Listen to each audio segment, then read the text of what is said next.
Bəs go overboard nə deməkdir?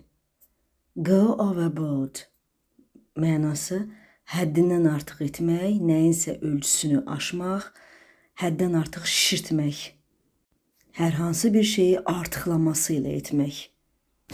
Sözbəsöz mənası, yəni go overboard mənasında idiom kimi deyil, adi söz birləşməsi kimi götürsək onda sanki qayıqdan suya düşmək mənasındadır. Yəni nəyisə həddən artıq çox elədi və nəticədə qayıqdan suya düşdü. Yəni hər şeyin həddən artıq çoxu zərərlidir mənasına gəlir.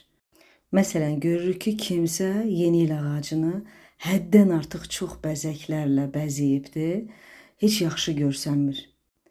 Yəni bəzəklərlə həddi aşıbdır, gözə də heç xoş gəlmir. Bunu necə ifadə edək ingilis dilində? Deyəcəyik ki, she went overboard with the decorations. Go keçmişdə went olur bildiyiniz kimi, ona görə went overboard şəklində istifadə olundu. Və ya yeni ilə hədiyyələr alıb kimsə həddən artıq çox pul xərcləyib.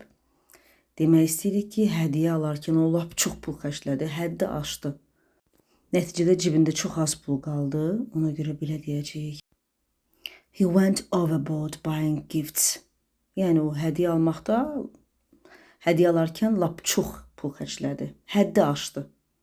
Bəzən kiməsə əsəbləşəndə, bəzənsə sadəcə zarafatla, yumorla, yəni zarafatla sözümüzü demək istəyərkən deyərik ki, məsələn, həddini aşdın və ya çox getdin artıq.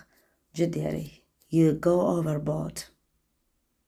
Sinonim kimi overdue və ya go too far formasında da görə bilərik. Sadəcə olaraq danışıq dilində daha çox go overboard formasında eşidə bilərsiniz.